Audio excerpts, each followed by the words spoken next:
Hey, welcome back to the Artie Lange Show. Nick Clemens Band kicking some ass, and they'll be back later on. But until then, we've got the great Joe DeRosa. Welcome him back to the show. Joe was on our first TV show ever, and he's been back a couple of times since. Thanks for funny guy. Thanks for having me, man. What's up, Joe? How you doing? I'm great, man. I'm great. You wrote a book with Bobby Kelly and Bill Burr called what was it? The Cheating Guide, the Man's Cheating Guide. It was called "Cheat: A Man's Guide to Infidelity." Yeah. How's that doing? Well, remember I had a girlfriend last time I was here? We're not together Did anymore. that end it? Did that book end it? Yeah, that ended. It did? Not because of the book. Or not even because I cheated. I just mean, I clearly don't know that much about women. I can't seem to keep one. It's very difficult, and it's very difficult. Before the girl I'm with now has been on and off, and when I say on and off, like a real on and off, like very on, very off, shaky, for about it's going to be 4 years in May. Really? Since I met her. But again, like I say, very on to the point where we're living together, off to the point where I had no contact with her and I was in a psych ward. Like that type of on and off. So so that's on and off. Before that, I was with a girl for about 4 years, but it just ended so bad, and it was completely my fault. It just I don't know how to end stuff with people. It just sort of fades away into nothingness and darkness, and you know, I can't figure people out either. I don't know what to do. The ending it is terrible because I'll break up with people and I'll be crying worse than they are, but I know I want to break up. Did you ever see Modern Romance, the Albert Brooks movie? Oh, of course, yeah. It's my favorite, one of my favorite movies ever, and the best relationship movie ever. It is. But that thing at the beginning where she goes, so you don't love me anymore? That's why you want to break up? He goes, I didn't say that. I didn't say I didn't love you. I just said this isn't working out. And it's like, I heard that and I was like, I know exactly what he's talking about. Where you're just like, it's not working, but I love you and I'm sad. It's just the whole thing is, you know what I start to obsess about? It's like, well, if we really want to get punkish about the whole thing, let's get to it. We'll talk romantic comedies. No, it's like the end of Annie Hall when he does that joke. You know, we need the eggs. Yeah. You know what I mean? Like it just I get melancholy and sad about like the cycle of life. Like this is a moment in time that's now done. Like just the fact that we were together for a while, we had fun, but now it's over now, and it'll never be back again. And like that ship has sailed literally, and just time goes on, and then you end up dying eventually, and it's meaningless. It's very What's new in sports now? No, I know. It's sad. I hear you though, dude. I go through the same exact thing, and you know the toughest thing for me to deal with after a breakup, and it happens every time. By the way, as we're talking about this, I just want to let you know, John played for the Raiders and the Eagles, so he's right now, he can't believe that. I mean, he wants to check our panties right now. Exactly. Oh, no. Exactly. I love this kind of talk, guys. Right. Yeah? Did you guys talk about this stuff in the locker room? Occasionally. By the way, he told me the Raiders are his favorite basketball team. So go ahead. So, because I want to know your insight into this, because I am working harder than I ever had. You know, not that it's hard work, but I'm just saying I want this relationship I'm in to work out on a long term more than anything that's ever happened to me. I don't want to screw up again. So maybe you have some insight here. Well, the toughest thing for me is that after I go through one of these breakups, I inevitably, roughly about 2 weeks later, find myself with another girl who is horrible. It's one of the worst people I've ever met. So your rebound girls are terrible. They're terrible. Yeah. And then that starts, I'm already a wishy-washy, second-guess myself kind of guy. So then that happens. Then I start going, you threw it all away for this? Yeah. This is what you threw it all away for? This pig that's snoring next to you right now? Well, I didn't know you were dating Boschetti. No, I'm a pig who snores too, Mike. It's said out of love. I know. Yeah. So I know what you're saying, right? This one of the off times I had with this lovely woman I'm with now. I mentioned it on the show. I did a gig at a club. We had broken up. It was like a real like bitter, angry thing that was completely my fault. It was just all my anger coming out, and I ended it. And I'm like, well, that's it, fine, I'm ending this. And I said awful things, and we weren't together. And yeah, I began dating a stripper that looked like Pete Rose.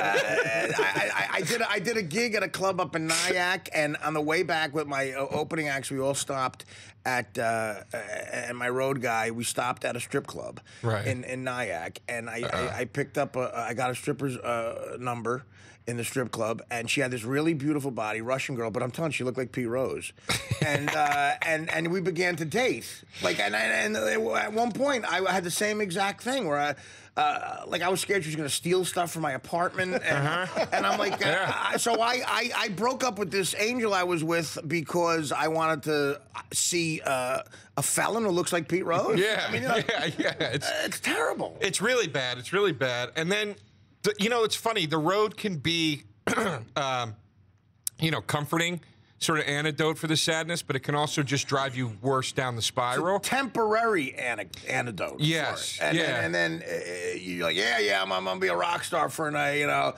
I'm gonna try to kill on stage and get laid and wait. But then the drive home from Nyack. Yeah, just say the drive home from Nyack.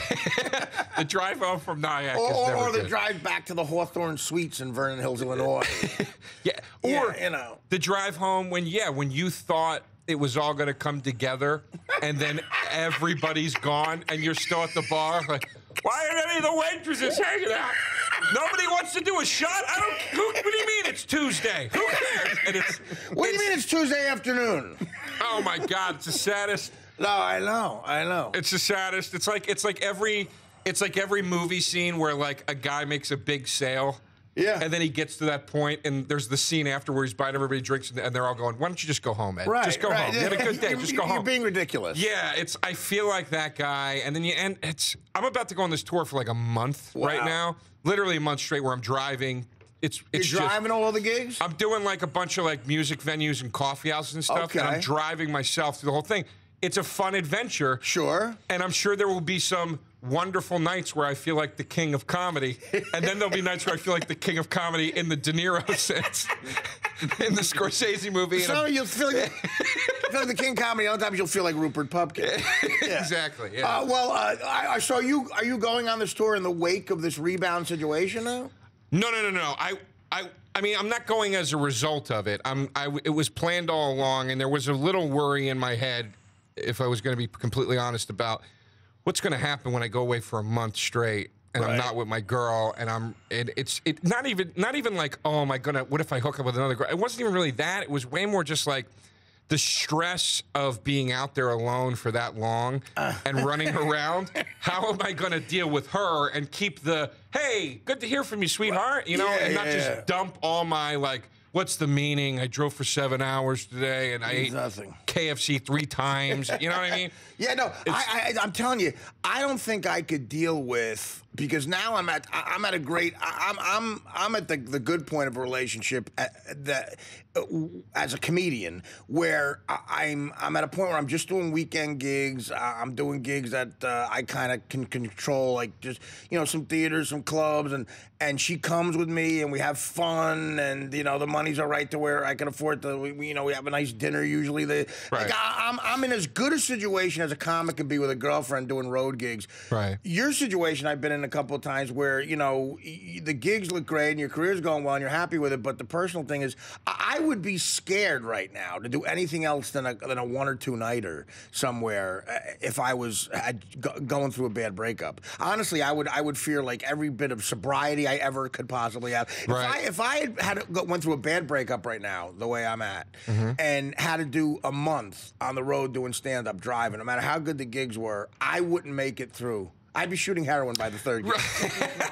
I'd be in trouble, I think. Yeah, I mean, it's you know, it's funny how like these things work differently for different people. So I think like I'm actually feeling like this could potentially be like a bit of a spiritual experience to be out there, because it's all through the South, too. It sounds like fun. So what are you doing? Is it coffee houses? I'm doing like small music venues, like 150 seaters, and larger coffee houses, like 150 seaters. That sounds like fun. It's a blast. I've done it. This is my 3rd time doing it, and this is the longest I'm ever doing it.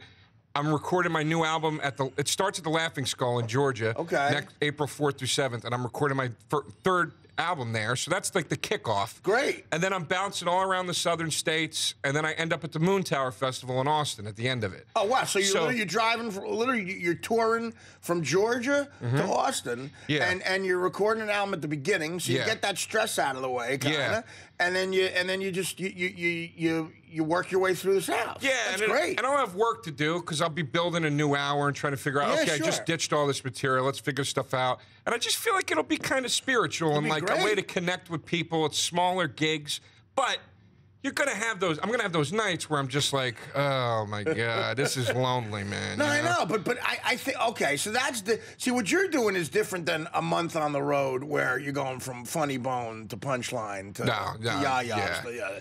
That's a different. Now, what about you, John? In your days in the NFL, did you ever have like a nightmare rebound situation? Can't say I did. I think I'm trying to get you in on the lucky. conversation. Joe, you have no idea what this guy just did. We had another young kid, Sam Morrell, was in here, and he's sitting here, and he tells us that he's playing Caroline's Easter. And when the commercial comes, just to make small talk. Why is this? Just to make small talk. Why is John, this such an issue? Because I want to explain how embarrassing. Joe will know how embarrassing. I still don't understand why this is embarrassing, Joe. I guess he figures a comedian would like this question. He says, "So are you going to do any Easter jokes on Sunday?" Look, you're laughing. And I hear that out of the corner of my ear, and I'm like, oh, my God. Do you have to, I mean, you know. I can't, I still like can't understand if why. Donovan McNabb was sitting here, that would be like the John Ritchie Show, Artie Lange co-hosting. Our guest is Donovan McNabb, and while we're in commercial, I say to Donovan, so on Sunday, you guys going to play Hut Hut?